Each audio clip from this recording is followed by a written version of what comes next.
I wanna wake up in the morning where the orange blossoms grow, and the sun comes peeping in where I've been sleeping, and the songbirds say hello. I love the fresh air and the sunshine, it's good for us, you know. So I'll make my home in Florida where the orange blossoms grow.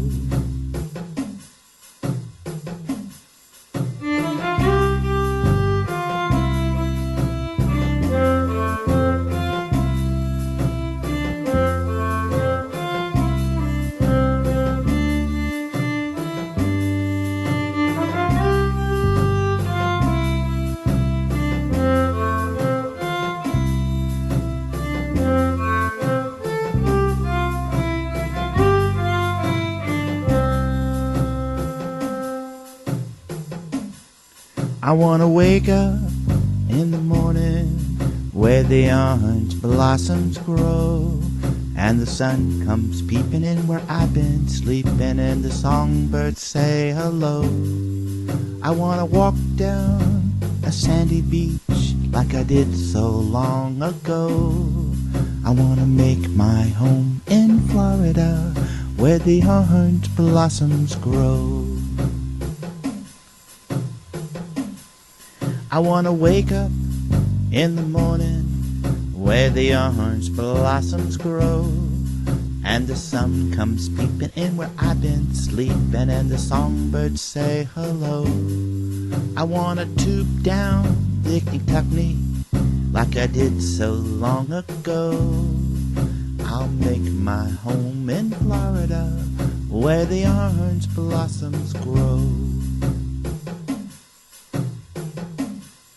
I wanna wake up in the morning where the orange blossoms grow, and the sun comes peeping in where I've been sleeping, and the songbirds say hello. I'll buy some mouse ears from Mr. Mickey Mouse like I did so long ago, and I'll make my home in Florida where the orange blossoms grow and grow. So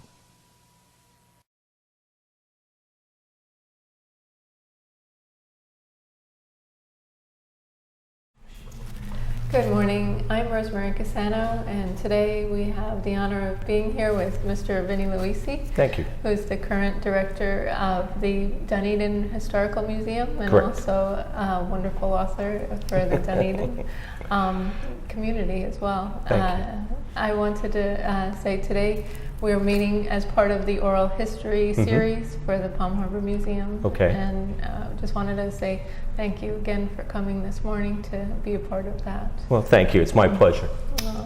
Well, first, before we get started, I just wanted to get a little background of Sure. where you grew up and your full name. And Sure. Officially, it's Vincent Luisi. Originally, I grew up as a young boy on Long Island. First actually born in the Bronx, and then with suburbia, just like everybody else, we moved to a town called Hicksville, which was right near Levittown, which was the prime idea of what suburbia should be like on Long Island. And I grew up there until high school, and then I went to college upstate New York in Oneonta, New York, where I got an interest in history and museum. My college was right near Cooperstown, near the Baseball Hall of Fame, which is my other interest is baseball. And I got interested in the museum program up there. And so once I graduated, I applied for museums where colleges had programs for museums, and I ended up going to the University of Denver to get my graduate program in museum studies. Right after that, I worked as an intern for 1 year up at the Grand County Museum in the Rocky Mountains. Beautiful. And then I went back to Long Island and worked for about 8 to 10 years at the Nassau County Museum, running the Aviation Museum in Old Bethpage Village, which is like Heritage Village here in Pinellas. Yeah. And then I moved down to Florida with family, and I've been almost at the Dunedin Historical Museum for almost 20 years. Oh, that's so wonderful. this upcoming 20th year. Yeah. Oh, congratulations. Thank you. That's Thank great. you. We originally actually also had been living in New Jersey and New York, so I'm familiar with Bethpage. Okay. It's a wonderful It's a beautiful too. place. It was one of the first to develop it, and it has homes just like Heritage Village. They brought them all to one area, and that's also where we developed the vintage baseball game, which I'm still a part of here in Pinellas County. Can you tell us about that? Well, we just played a game this last Saturday at Brooksville with the Civil War reenactment. We play 2 games. We either play 1860 baseball rules or we play 1880s. We've also played at Heritage Village quite a few times. Yes. Oh, wow. In the back fields where the water tower is. If you hit the water tower, it's an automatic home run. So we've played there, and we interact with it as a living history program. We wear the uniforms and the customs of what the teams did at that time for either 1860s or 1880s. So you're wearing the uniforms. I announce to the crowd what the rules are and what the players' names are, and we interact with the crowd because some of the rules and techniques of the game are a lot different than today's baseball games. So that interacts a lot with the crowd. So we have a lot of fun with it. Oh, that sounds like it is. It is. It's a good time. Yeah. I'm glad. You can have like Honus Wagner. We do. Well, it's one of the players. My nickname is Eagle Eye Luisi. So when you go up to bat, the announcer will say Eagle Eye Luisi or Slim. The other pitcher is Slick Nick, and there's Slim Rangers. So we have all these nicknames, just like they did in old-time baseball. So we kind of promote that image of what historically it was like. That's lovely. The only thing we don't do in the 1860s rules is you were allowed to throw the baseball at the player while he's running. So we did it once, and someone didn't get hurt, fortunately, but we decided not to. We exclude that rule from the game. That's a wise idea. It was. Yeah. Now, with regards to baseball, did the idea of having a Yankees book come about from just... and again, my love for the Yankees, as I said, as a very young boy for my first 4 or 5 years, I grew up about 2 blocks away from Yankee Stadium. And my grandfather would take me to games a lot, and I used to love going with him, and I had a lot of fond memories of that, and I always liked the older times of baseball. And in 2001, 2002, the Yankees were coming up to their 100th anniversary of being the New York Yankees. And I was doing some research and found that there were really no books on the early beginnings of the New York Yankees. So I contacted the Yankee organization in Cooperstown, and I checked for information. And I called up Arcadia Press, who I had worked with previously, and I said, I'd like to do a book about the 100th anniversary of the Yankees and their first 25 years, and they were very excited. And the archives had a lot of great photos that people hadn't seen in years. And so I went through my collection, 2 other private collections, and the Yankees in Cooperstown, and we came up with 200 images that everybody loves. It's unbelievable, but it's still a good selling book. It's still in its, I think, 5th edition right now. That's so wonderful. I'm real pleased with it. Oh, as you should be. Yeah. Now, as far as you said, you love, you've enjoyed sharing some of your collection and then the museum's collections, and was that started when you were a young boy, or? I was growing up as a young boy in the late 50s, early 60s. It was a lot of history going on at that time. Remember, in the 60s, it was the 100th anniversary of the American Civil War, and a lot of celebrations were going on about Lincoln and the Civil War, and I just picked up on that too. I just loved history. I loved the Civil War, and there was so much about it at that time. And I think that's where my love of history began. I mean, I bought my own little Civil War outfit. I had reproduction artifacts from that. I actually asked my family one summer to go to Gettysburg, and so the history as a 7, 8-year-old boy just grew in me that way, and I always just loved the history. And Long Island at that time, again, very historic with the American Revolution on the battles of Long Island and out further, and so there was a lot of history right where I grew up, so the history was always there. I always just kind of felt that was a part of what I really liked. Yeah, and so I combined my love with my job, which is a great thing to do. It's always nice to love what you do for the rest of your life as a career, so that was a big impact with me. Yes, yeah. I'd say that's something to share with others, you know, that are young too. You know, if you love what you're doing, absolutely. It'll always be something you enjoy. I've had a few people jealously say, "I wish I could have your job." It's you know, they see. I mean, there is a lot of work that goes with the job, but it's that fact of being close to history that people, I think, like the fact that, you know, you're close and touching history. So a lot of people look at that and say, "What an interesting job." For sure, it is. Yeah. What are some of your responsibilities? Like, I've done. One of the good things is I've worked in large and small museums. The Nassau County Museum is huge. We had about 10 institutions. I was in charge of 2 of them, and both of them were fairly big. So I had experience with large museums, but I've also kind of come full circle. As an intern up in the Rockies, I was working at a small county museum that was originally a schoolhouse, really bigger than the Judge Hartley House. And I learned everything, which was great. I learned how to catalog, I learned how to research, I learned how to work with artifacts. And honestly, sometimes working at a small museum is better than working at large because you're involved with everything. Whereas when I was with the county museum, I was more on the facility director side, where I did more of the business responsibilities, so to make sure things got done. So there were curators and there were artifact collections, so I didn't get the chance as much to work with the artifacts. Which is important. Which is and exciting, and that's where you can do your research and your reading, where I was doing more of the bills and making sure the volunteers had what they needed, and I kind of missed that, and I think that was one of the reasons I decided to come down to Florida and work with a smaller museum again, because I missed being able to do all of those things again, and you know, to write and research, that was one of the things that really brought me back down to Florida, because my family would come down here all the time for vacations in Clearwater and everything in the 60s and 70s.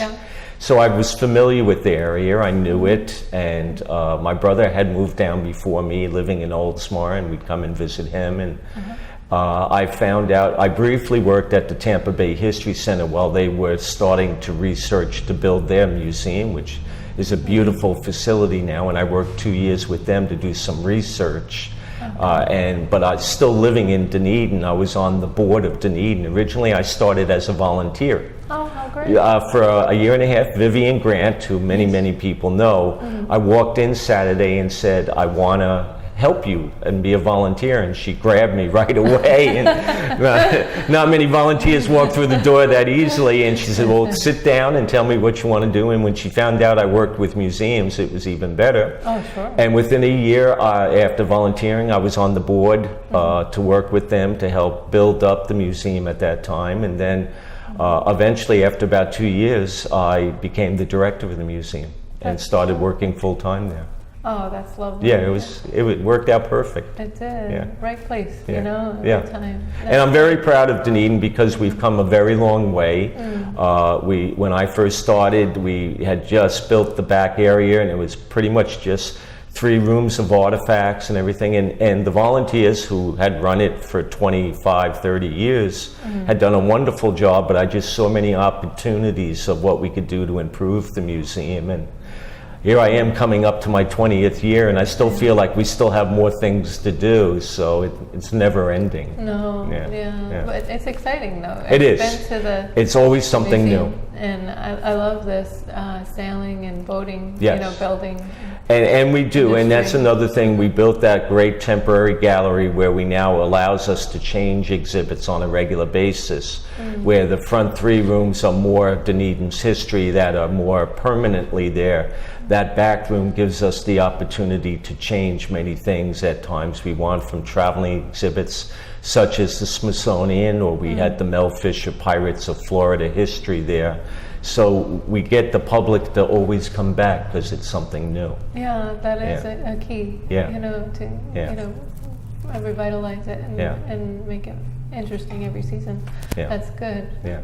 I like the Christmas one. That was sweet. Everybody likes the Halloween and Christmas too. And it's funny, we love the exhibits, but it's so hard on the staff because right after September, you have to run and get Halloween up, which is part because downtown Dunedin has the Halloween festival, and we're a very big part of that. And so we're putting up the history of Halloween and changing the rooms. And then less than a week before Thanksgiving, you're taking it down and then putting up the holiday, the origins of Santa Claus, antique toys of boys and girls in Dunedin through the holiday. And before you know it, it's all over, and now we're rushing to take down the holidays to get ready for the new Dunedin exhibits back there. So it's a busy job. For sure. We don't sit there and just read all day. People say, what do you do in a small museum? It must be so quiet and boring. And honestly, no, it's not. That's great. Yeah. As far as volunteers go, are you primarily staffed by volunteers? We do. We still have quite a few volunteers. A lot of them have been with us for a long time.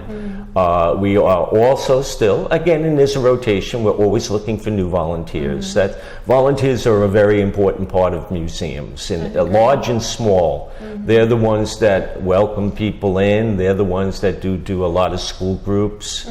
They're the ones that help us do some of the cataloging. So we offer our volunteers a large opportunity to do different things at the museum, because not everybody wants to sit at a front desk. Some want to do reading or research. Others want to look at photographs. So we have many opportunities for our volunteers to do different things at the museum. Yeah, when I first started out too, here at the museum, I was looking at J.C. Craver's diary, and that was interesting too. And we try to fit with the volunteer what they like. We recently, a new volunteer, Larry Rubens, came in, and former professor at Ohio State. He worked with the photography department. So Larry came in and said, can I help you? And I grabbed him right away and said, come upstairs. And I showed him to our photograph collection, and he's now helping us reorganize some of our photographs. So it's great. That is. That really is great. Yeah. Now, getting back to your personal history, as far as photographs and all coming into play, obviously growing up in the 50s and 60s, there was quite a bit, to look at. Was there anything historically, as far as a figure or a group of people that caught your eye from a photographic perspective? And again, as I said, it was the perfect time. As a 10, 12-year-old, 1962, 63, 64, there was the American Civil War 100th anniversary. So there was a lot of programs on, photographs and books were coming out. I loved baseball, and I'd be out with my neighborhood kids playing baseball, but on Saturdays, a lot of times during the summer, you'd find me at the library, which wasn't an ordinary thing for a lot of kids, but I'd take my bicycle and ride over to the library, and on a Saturday morning, one, because it was air conditioned in the 60s. That's a big plus. That was a big plus. But I would love to sit there and read the stories about the American Revolution and the Civil War. And as a young boy, the library had a system where there was the young adult section, and then there was the upstairs where adults could read the bigger books. And I waited for the day when I could turn 12 years old so I could get an adult card to go up and look at the bigger books. So when my birthday came in July, and I went to the library and said, here I am, and that first day I got my new adult library card, I was able to go up and look at all the larger books, and it was sort of like a thrill birthday present that I kind of graduated to the next level of history and books, so that was a great part of things. So, and that again, and a lot of the living history programs were going on at that time because of Gettysburg having the 100th anniversary, and again, the American Revolution were doing a lot of living history programs out on Long Island, and so again, I was being introduced to history by groups of people who were reenacting, and I think that's where I got my feeling of being a reenactor at this time, because I do some of the Civil War reenactments. We do the baseball. I've done some of the American Revolution, and we do at the museum. I do because we have what's called Victoria Drive, where all the old 1880s and 1890 homes. So I dress up in Victorian period clothes and I tour the people and give them the history of the neighborhoods and what was going on. So I guess a little bit of that actor history is involved with me. And I had several friends in the museum program who ended up going to Williamsburg, and where they become part of the reenactors at Williamsburg and everything. So I guess that's a little bit of the acting part of history that got into me. So that group of interactive people, the opportunity to read and be a part of a big celebration going on. And again, as I said, my family, who loved history also, my father loved history, would take us on these trips. He took us to Gettysburg. He took us to Washington, D.C. He took us to places on Long Island where the Revolutionary War occurred. And so my family all loved the history. So they were all big advocates. They were, we were all a lot of, we enjoyed reading, and we all would do a lot of reading together, and so my family was just the perfect opportunity to do that. So, and again, I appreciate how my family kind of helped me build up my career. Yeah, they were a blessing. They set that foundation for you. That's great. Yeah, my brother always teases me because as the youngest, he always felt he got torn away and had to drag through the history. He wasn't as oriented into the history as a little boy, so it was always like, why are we doing these history trips instead of going to amusement parks or anything? But he finally realized that he was having fun too. So, got it. Took him a while, but he came into it. So is that your sibling is your brother, or do you have other siblings? I have a sister, and ironically, both now work at Hofstra University. Oh, great. They ended up in the educational. My sister works at the Hofstra Library. And my brother, talk about reenactment type of thing, he's part musician, but he's involved with the theater and the plays, where he organizes the management in Hofstra for all of that. So we all kind of went into the cultural, cultural and the history part of life. That's great, because it's funny how some siblings are total opposite, and they have totally varied interests. Your family all had. We all had a lot of the same interests. That's great. That is. Now, when you were born in July, you were mentioning summertime. What were some of what would you do, in terms of, celebrating? Well, it was again, school was off, so it was great. My birthday was always off, so I always, no matter where I was, I didn't have to worry about celebrating my birthday at school. So once I woke up in the morning on my birthday, my whole day was free to do something. And a lot of times my family would ask what I would like to do or go. And again, at that time in the 50s and 60s, even on Long Island, it was still an open area. And a lot of times on my birthday, we take my friends and I, we'd go biking. And on my birthday, I distinctly remember on my 11th birthday, living in Hicksville, which was sort of the center of Long Island, we would amazingly go bike riding. And one of our trips was to go to Sagamore Hill, where Teddy Roosevelt's house is. And so on my 11th birthday, I distinctly have this memory of two of my friends just hopping on our high-speed bikes, and and again, on not what at this time now on major roads, we would be bike riding up to Sagamore Hill and Oyster Bay, and just walking through the house and seeing Teddy Roosevelt's furniture and his novels and his books. And this was, again, exciting on my, and so to this day, my 11th birthday, I know exactly where I was. I was at Sagamore Hill looking at Teddy Roosevelt's house, and so. Oh, that's precious. And then other days on my birthday, as I said, presents at that time were things about the Civil War. Everybody eventually knew I loved the Civil War in my family. So my uncle or my aunts, I would get a Civil War book, or I would get a Civil War hat, or so I would get these little things from my family members because they knew that was my interest. So as a young boy of 11 and 12, I had an extensive library of Civil War and American Revolutionary War books, which to this day I actually still have quite a few of those. I've kept them. Oh, that's so great.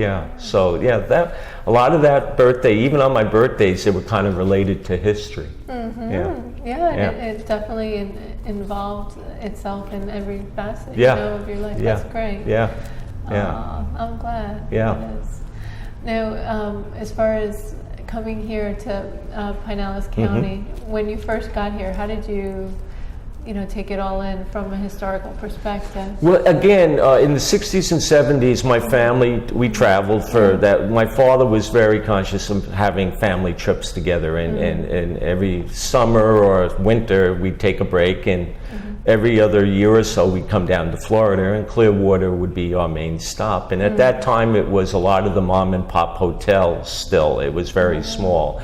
Ironically, we never stayed in Dunedin. It was always near Clearwater or St. Pete. But we would drive through Dunedin, and I have memories of kind of coming through the quiet town of Dunedin. I have memories of going up to Tarpon Springs to see the sponge divers and everything. But the impression of this area always kept my mind, and I think the same thing with my brother, because he, before he started working in Hofstra, again, he was cultural with music and theater. He ended up opening up a business, a music studio for a while in Oldsmar.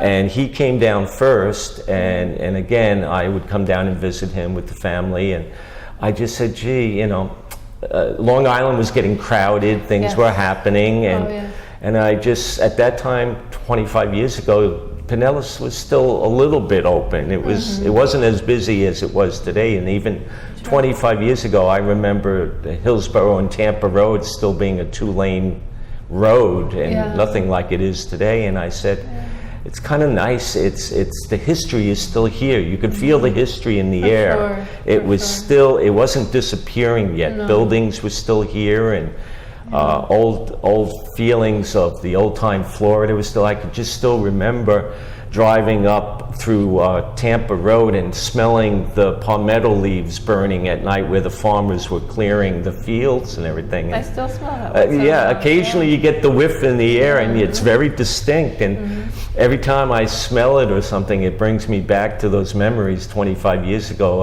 of first coming down here and feeling that. And again, when I would come down with my family, that was before 95 was completed. So you'd be taking a lot of the back roads through Florida at that time, and so you would see a lot of backwoods and history right there, the old cabins and the old cattle fields, and it was still there. It was, a lot of it was, and some of it's still there as I travel up to Tallahassee for work and things. There's still a lot of those open fields. I mean, there are places, but unfortunately Pinellas in 25 years alone, and I know even longer, has grown tremendously, and we've lost a lot of our citrus. Actually, almost all of it is gone. And but I remember distinctly coming here 25 years ago. There were still groves here and things, and that's how fast our history has disappeared. So I heard there's a comeback coming because the citrus canker apparently is starting to go away. So there might be still hope. I'd like to see it. I'd like to see some of that come back. Occasionally we do, because again, Dunedin particularly had the concentrate plant, and we had half Milwaukee Groves, so I'd love to see some of that citrus history come back. As well as the paintings of the orange everywhere. Dunedin, exactly. Matter of fact, we have the Orange Festival during the summer to kind of honor history in the past, and some of that eventually, those proceeds from the Orange Festival come to the museum. So it's a double bonus. We're celebrating our history, and all the events and activities bring revenue to the museum. So it's a great event. Yeah, that is. Yeah. That is. Now, as far as Dunedin historically, you wrote about that. Yes. You co-authored Yes. a Yes. book about that. Yes. Can you just tell us a little bit about the origins of That was a great name? time. Yeah, that was around 1997, 1998, and a good friend of mine who worked with me in Tampa, Alex De Quesada, had already written several books with Arcadia. And he approached me because I had worked in Dunedin for a couple of years, and he said, Vinnie, why don't you do a book on Dunedin? Because we were coming up to our 100th anniversary of Dunedin becoming a town.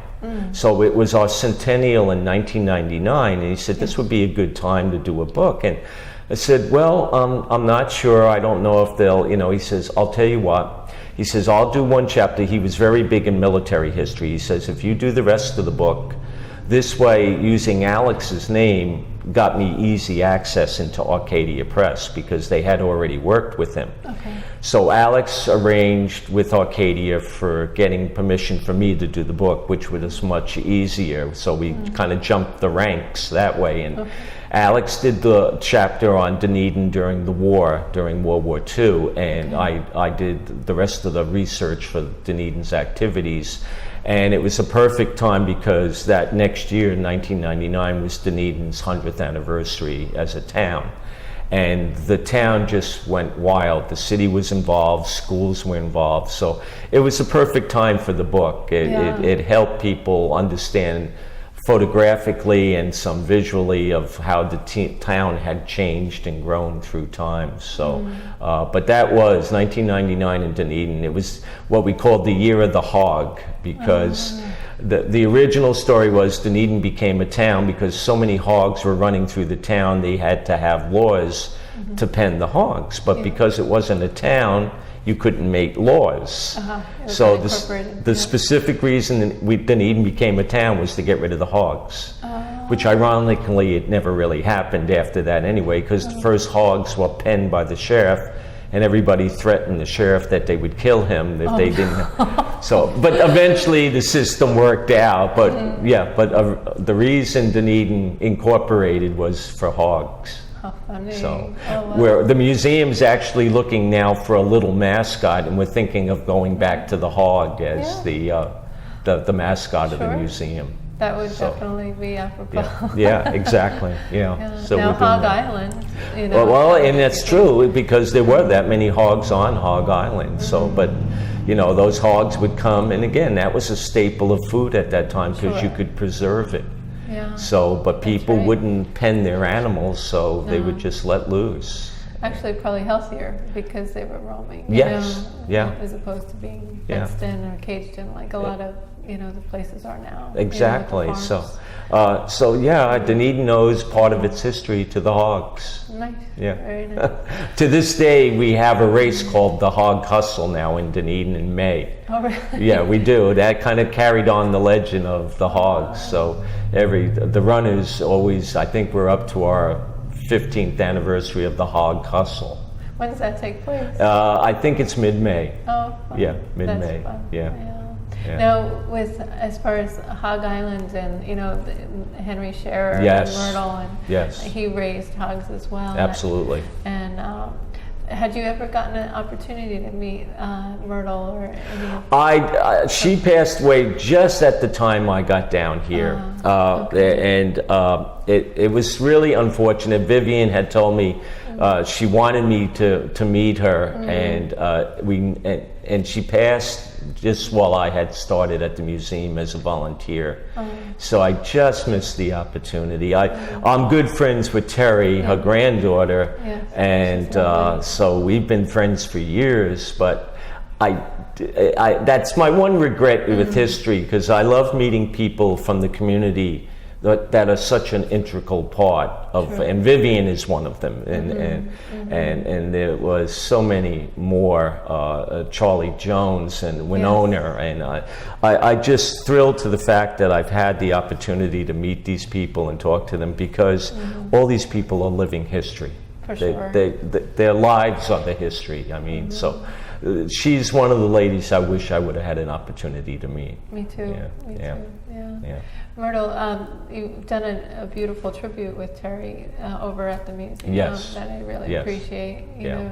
Terry again and I go way back, and Terry knows she worked when she redid Myrtle's book for the next edition, which is available today at our facility As at well Palm as here. Harbor and at Caladisi Island. Yeah. She did some research. We had some photographs that were the Malone album, who lived on Victoria Drive, and again, being wealthy, they had a camera, and they shared some of the photos by going over, and when they visited the Scherer family, they would take photos. So Terry had never seen some of them, and she found one of her grandma she had never seen before. Oh, wonderful. And it was sort of like finding family history in there. So that and one or two other photos we allowed her to use for the book on that. And again, she appreciated that. In turn, we have now the sailing history, and again, Scherer and Myrtle are an integral part about Myrtle's story about rowing over to school, which is a classic story. Yeah. Terry allowed us, which very rarely happens, allowed us to borrow some of Myrtle's personal artifacts that are on display, and that doesn't happen very often. No. So we are She's very thrilled. generous. Yes, she was very generous to allow us to put those artifacts on display. So again, there's history sometimes you never get to see because the family keeps it as heirlooms, but here's a chance to see some history that you wouldn't ordinarily see. Yes, and that's significant. Yeah, it is. especially. It is. Yeah. As far as like Herman and Myrtle, they Yeah. did a lot of sailing. Oh and yes. They traveled. Oh a lot. yeah. I always wondered what happened to the Romer. You know, Yes, yeah. You know, I've asked Terry. Because and again, Myrtle was involved with a lot of building things too. I won't say she was a tomboy, but she got right in there and pitched in there, and and her husband did a lot of carpentry and woodwork, and they had their own boat and went all over. But I've never really asked Terry what happened to that boat. I guess that's a little part of the history, that it's too bad again that because talk about another piece of history in sailing. Clarkie Mills, who was big, developed the Pram. We're lucky enough that we have one of his original boats at our collection. And That's so, but that's again some of the lost history you kind of wish you could save or never had an opportunity to. I agree. Yeah. That's important. Yeah. As far as your personal history, is there anything that you'd still like to do in the future, to augment what you're doing? I keep on saying I started going for my doctorate. I had to stop for a while, but I see in the next year or two I'd like to finish my doctorate and go back and do that.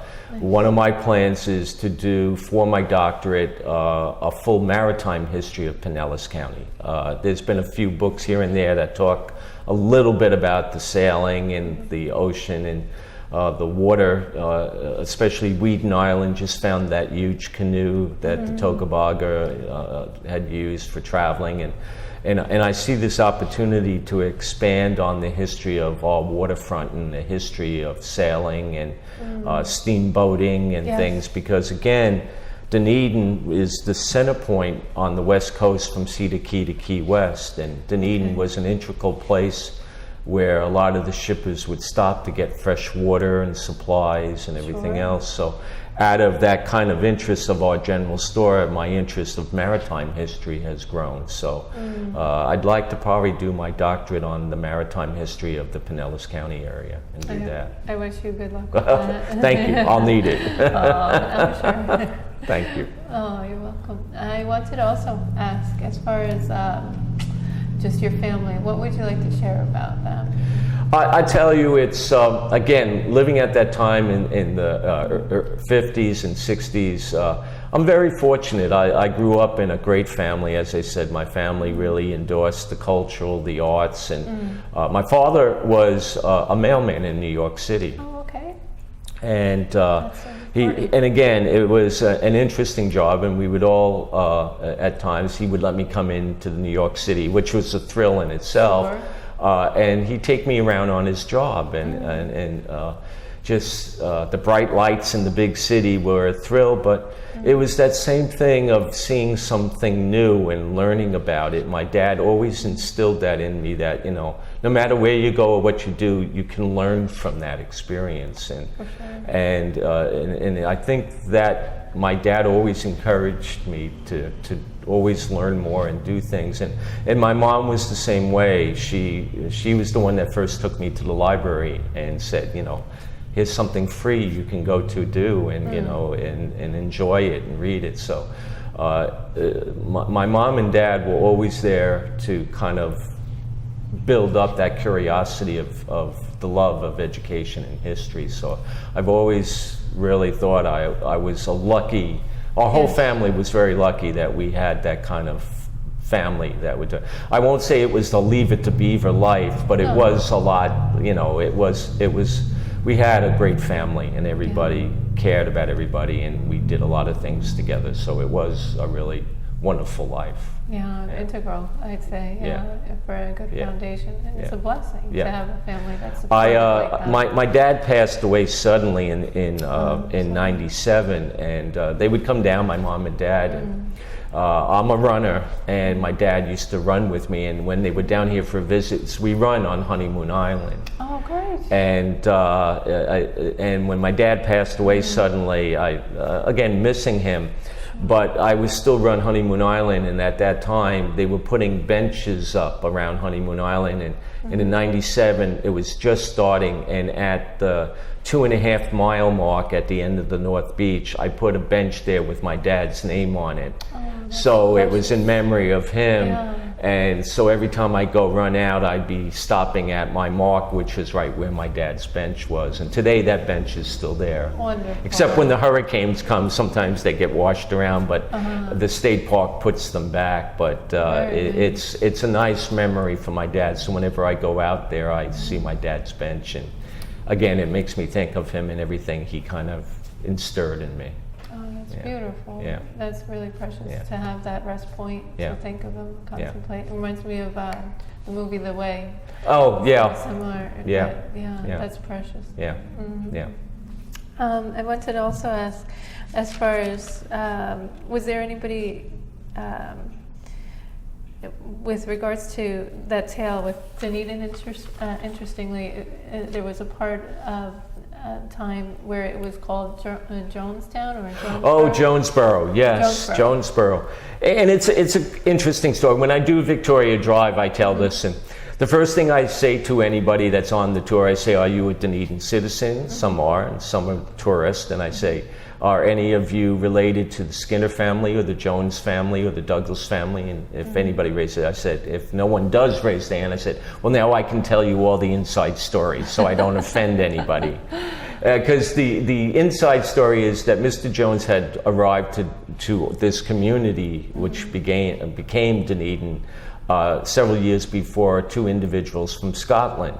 And he started building a small shop in the town, and he built a beautiful home on part of what was the corner of Victoria Drive, and had a nice thriving business. But the two individuals from Scotland, Douglas and Somerville, came, and they built up the old gin mill that was on the waterfront that had burnt in a fire. And after they built it up, they also incorporated a post office. And at that time, the town didn't really have a name. It was known as a local settlement. And because Jones was doing a profitable business, he put up a sign on his doorway that said, "Welcome to Jonesboro." But when Douglas and Somerville opened up the post office, the government gave them the rights to name the town. So they went ahead and named it Dunedin, which in a Gaelic interpretation is from their hometown of Edinburgh in Scotland. So Dunedin became Dunedin officially in 1878 when the post office gave it its name. Okay. So Jones didn't appreciate that. Oh, no, yeah, right. And for many years they didn't speak to each other. Jones got out of the store business. Eventually he started renting out his huge home as part of what became known as the Blue Moon Hotel. So he stayed into the hotel business for a while. Okay. And ironically, in 1899, when the town incorporated, Mr. Jones became a councilman as well as Douglas. So they finally made amends in 1899. Good. It took from 1878 to 1899 to bury the hatchet, but they finally solved it. Mr. Somerville. Eventually, that Douglas moved out of town. Oh, okay. But the Douglas family is very involved in Dunedin's history. So the Douglas family and the Jones family made up and went from there. Glad. So so there is peace and harmony. But I only say that story if I know there's no Douglases or Joneses in the group, and then I tell that story. Right. Understandably. But it's good. They made amends. Yes. That's the important thing. Yeah. Time heals all wounds, as they say. For sure. Yeah. For sure. Yeah. As far as times go right now, I often wonder, would Dunedin ever consider doing like a 100-year retrospective? You know, like doing a 1915, 2015. We're talking about that. Everybody's now saying, we did the book. The original book through the years was Dunedin from the 1970s up to the 1970s. And in the 80s, they did an update on that book. So everybody now keeps on saying, well, that was 1980s. We've got 25 more years to it. So that was one of the things we talked about. And that was possibly what I was going to do with the doctorate, was to do Dunedin up to the present. So I may leave that, when I retire, I'll leave that to the next curator to do the 25 years. But there's been some talk of updating that book as well. So depending with my doctorate, if I'd go through the Maritime, or they may try to convince me to do Dunedin up till that time on that. So we'll see. You could do a double doctorate. If I get ambitious. Yes, exactly. But we've talked about kind of, because again, this last 25 years in Dunedin's history, so much has happened. I mean, not just in Dunedin, but in Pinellas County. The whole county has just changed so much in 25 years that all of our history at that time really needs to be looked up as an update of Pinellas County and what's happened since that time. So, but some ambitious student will come up and or do, group of students. That would be great. Which would be a great project. On the high school level, or college level. That would be wonderful. Exactly. So yes, I hope to see that happen. It would be a good way to encourage writers. Exactly. That could be a master's program. So we'll see. Definitely. Well, is there, as far as looking back on your personal life history, what kind of legacy would you like to leave this town and? Well, I love Dunedin. I love its history. Dunedin is my home. People come here, and you always hear, where did you come from? And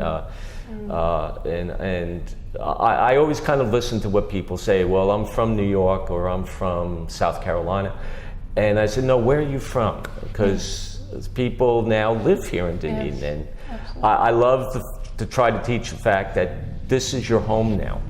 Your roots may have been somewhere else, but where do you live? And so when someone asks me, where did you come from? I said, well, I live in Dunedin. They go, no, where did? I said, well, I've been in Dunedin for over 25 years. That's my home, So I really try to say, and it's a great topic. We've had it several times at lectures at the library of where, of talking about the place, where one of them, we worked a lot with the Dunedin Public Library, and one of our lectures was the place you live.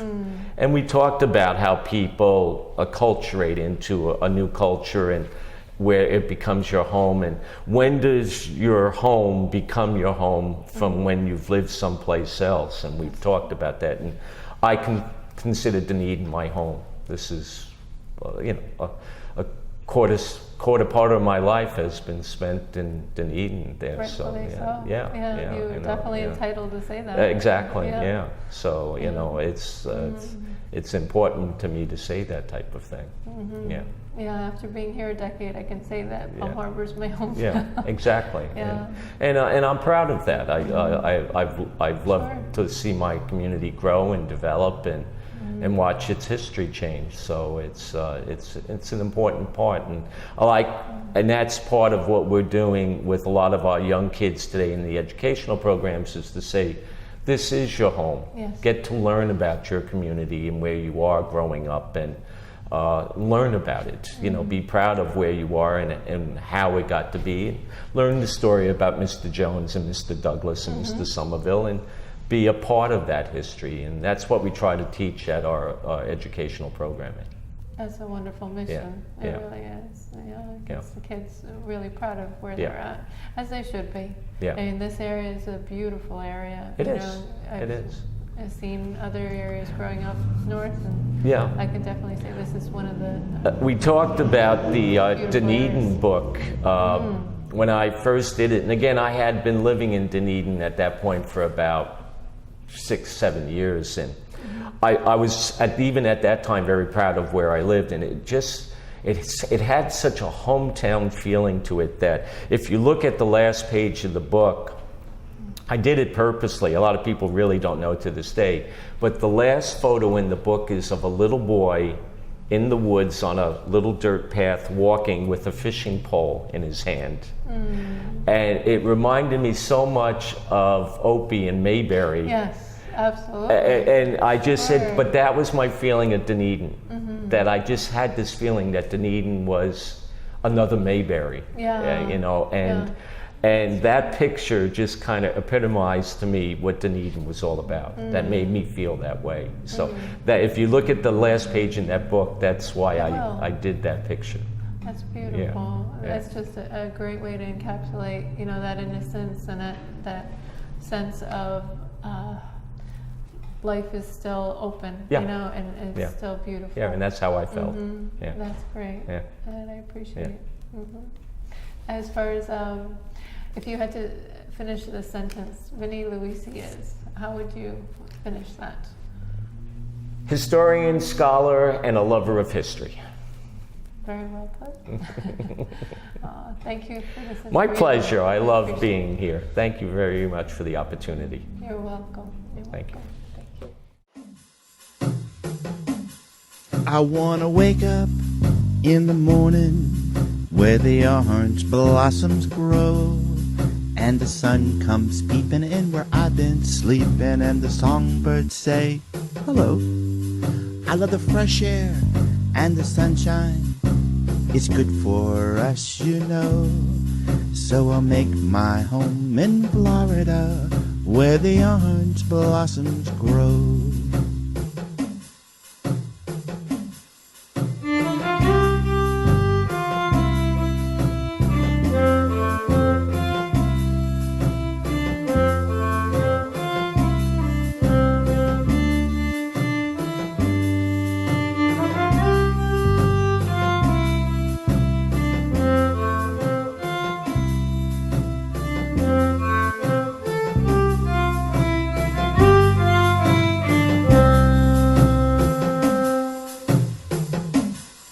I wanna wake up in the morning where the orange blossoms grow, and the sun comes peeping in where I've been sleeping, and the songbirds say hello.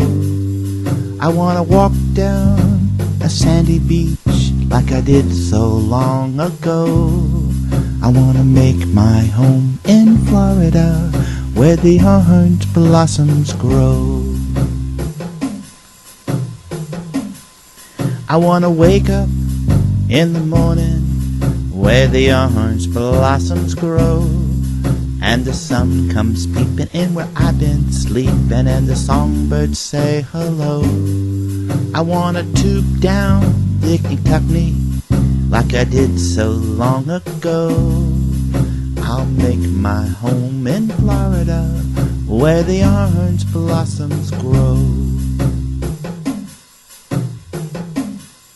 I wanna wake up in the morning where the orange blossoms grow, and the sun comes peeping in where I've been sleeping, and the songbirds say hello. I'll buy some mouse ears from Mr. Mickey Mouse like I did so long ago, and I'll make my home in Florida where the orange blossoms grow and grow. So